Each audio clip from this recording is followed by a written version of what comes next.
We all love miracles and stories of miraculous healings, lucky lottery wins, and accidentally discovered treasures. Who hasn't heard the story of a cancer-stricken mountaineer who was trapped in a mountain hut after an avalanche? He had to survive on dried garlic, as there was nothing else left, and when the road was finally cleared, he was found completely cured. A miracle, isn't it? And how many times have you read about construction workers who somehow managed to fall from the 10th floor and survive? By the way, my neighbor fell off a stool while painting his house. Hip fracture. 3 years later, he still hasn't fully recovered. It makes you wonder, why is one person so lucky while another? Let me tell you about a man's fate and you try to answer. Was this story real, or is it just a ridiculous comic book scenario? He lost his mother early and was raised by his father, a disciplined and meticulous customs officer. His thirst for beauty pushed him toward creativity. He dreamed of becoming an artist. But no World War I shattered his plans. He fought bravely and was even wounded in battle. He survived a gas attack and completely lost his sight. This is a crucial moment. Awarded the Iron Cross First Class for bravery, this blind young man could have remained disabled. But then, a stranger visited him, someone completely unknown who allegedly knew his father. A Chinese man, it seems, named Liao Chu. What they talked about remains a mystery, but from that moment on, Adolf began to avoid his former ward mates and would sit alone by the window for hours as if he could see something. A blind man, seeing. And yet, he stopped drinking schnapps, which most disabled veterans used to drown their sorrows. He ceased making crude jokes at the nurses. Every day he scraped his face clean with a dull razor, purely by touch. Yes, well, he changed remarkably. And then one day while sitting by the window, he suddenly raised his hand and exclaimed, "He did not lie, and I can see! Yes, his vision miraculously returned. However, all his sacrifices, all his suffering and heroism were in vain. His country was defeated. A humiliating peace treaty was signed, plunging Germany into the chaos of hyperinflation. A glass of milk cost millions, jobs were scarce, prices rose daily. And then what? Did our artist return to his easel? Did he carve gravestones? No, you wouldn't guess. He became the leader of a workers' party, setting out to restore his country's former greatness. A romantic and poet, a lover of sunrises and sunsets, empire and baroque. He threw himself into giving speeches and rallying the people. Yes, it's utterly inexplicable, but it's true. However, to bring about change, he needed to seize power, and he attempted to do so through a crude coup. In 1923, where Adolf Schickelgruber and his comrades attempted to storm the Ministry of Defense. 2,000 men participated in the march, later called the Beer Hall Putsch.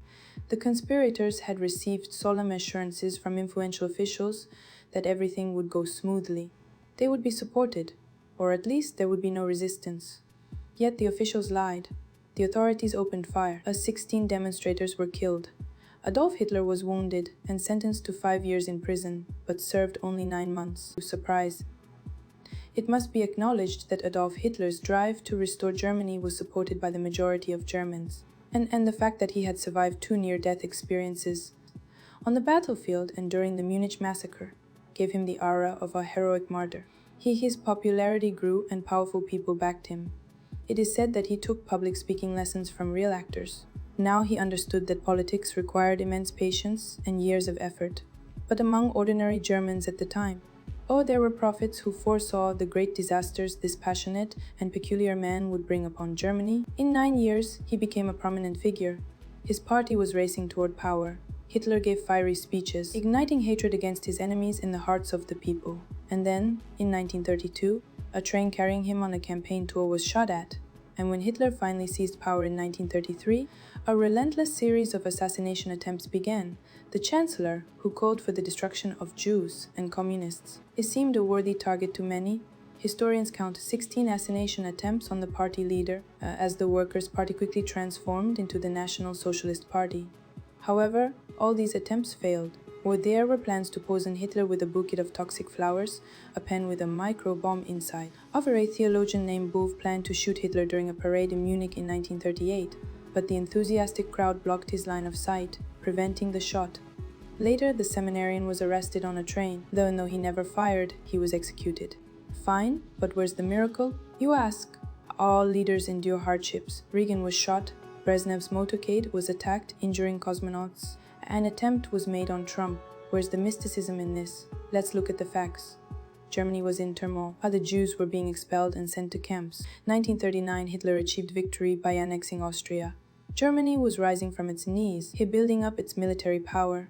Hitler urged his people to expand eastward, claiming vast riches were in the hands of Judeo-communists. Germany's own communists had already been eliminated.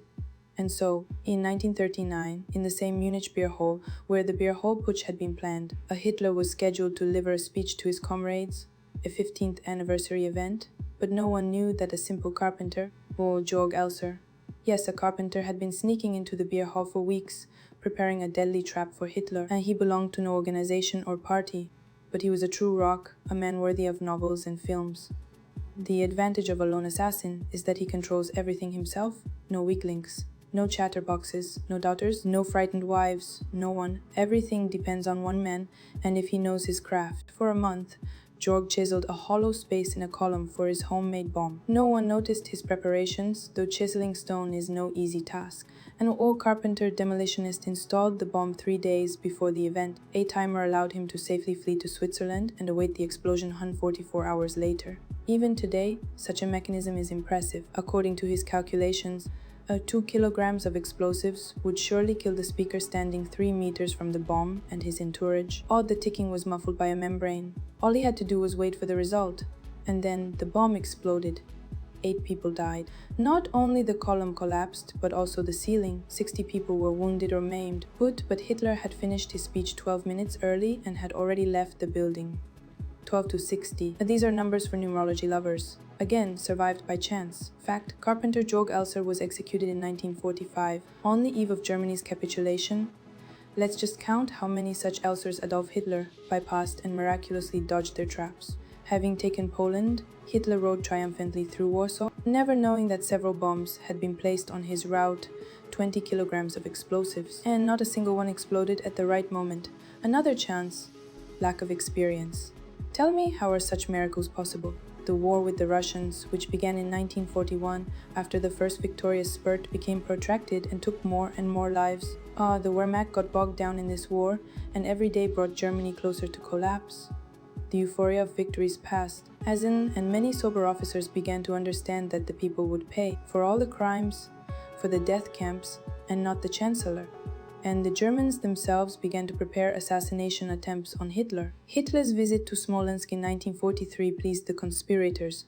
All they had to do was mine the plane, and that was it. The course of history would change. A Colonel Henning Treskov managed to transfer a bomb hidden in a box with 2 bottles of aged cognac on board the fueled plane. It was a real bomb with English chemical detonators. The tubes with acid were crushed in time, a reaction began, and at an altitude of several kilometers, where any accident is fatal. That's what the Colonel's comrades thought. But no, the plane landed safely in Berlin. Why? How did a real bomb with high-quality detonators turn out to be a blank? And nobody knows the answer. It is assumed that the low temperature stopped the reaction and the spring did not hit the cap. Not in half an hour, not in an hour, Hitler was saved again. By whom? Did he really have a guardian angel? But who would call an angel a creature that saves a criminal who founded dozens of death camps with crematoria? This same captured English bomb, with a minimum charge of 200 grams, became the basis of the 29th assassination attempt recorded by historians. Hitler arrived in Berlin to inspect the weapons captured in battle, and was accompanied by Officer Gersdorf, an associate of Treskov.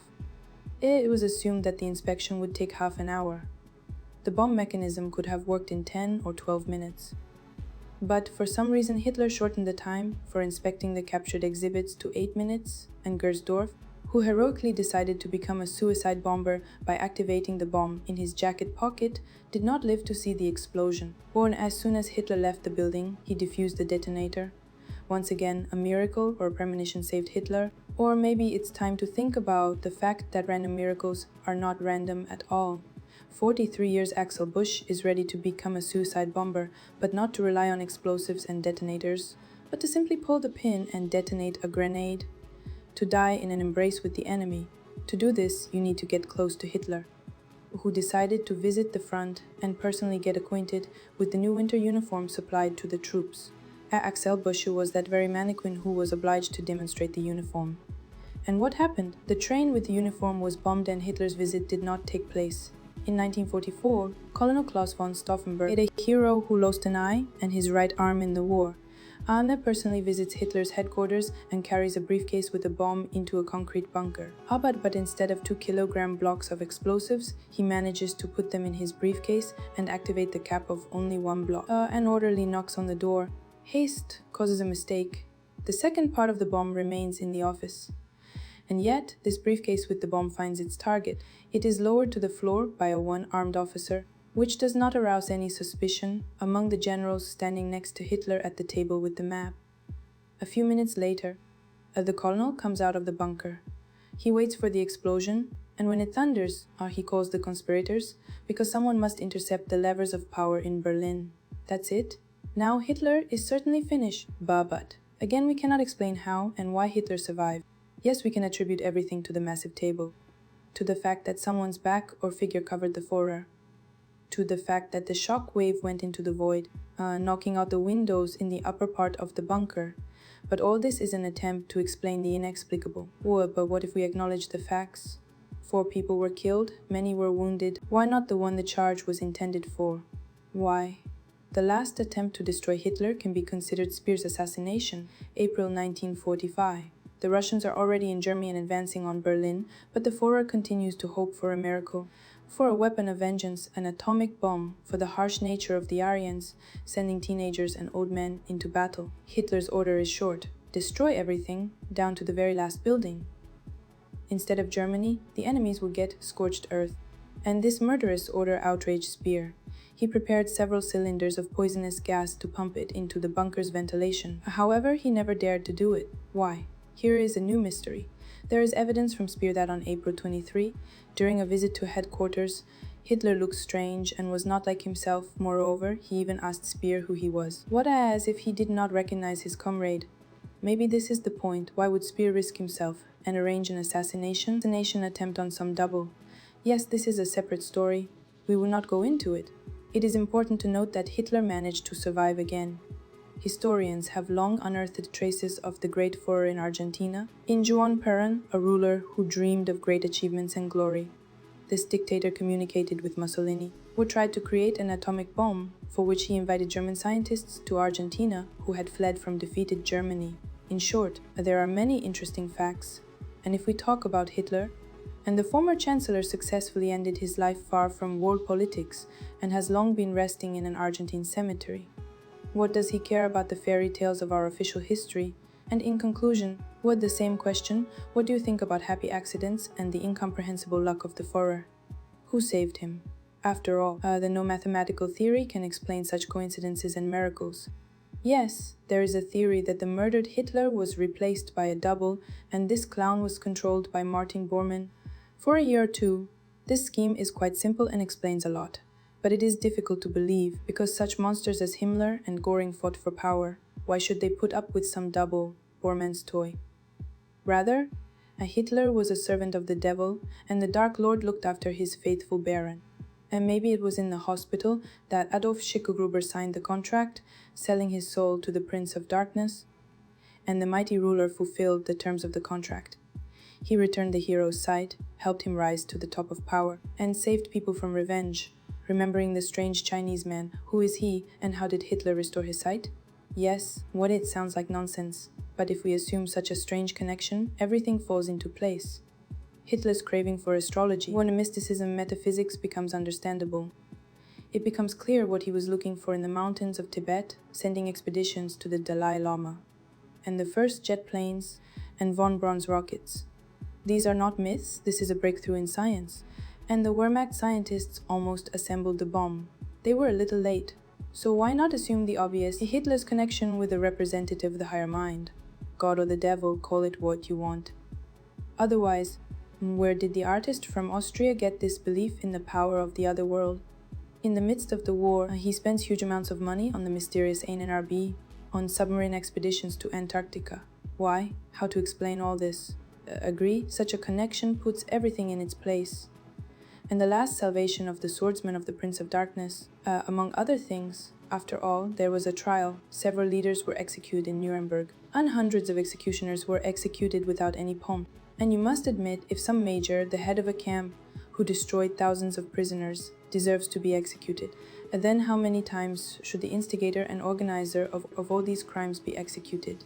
As lovers of black humor say, 100 years of execution by hanging. Isn't that right? But Hitler escaped it. And this is not just an amazing fact, it is a reason to think. Discover phenomenal individuals and incredible yet real events on this channel.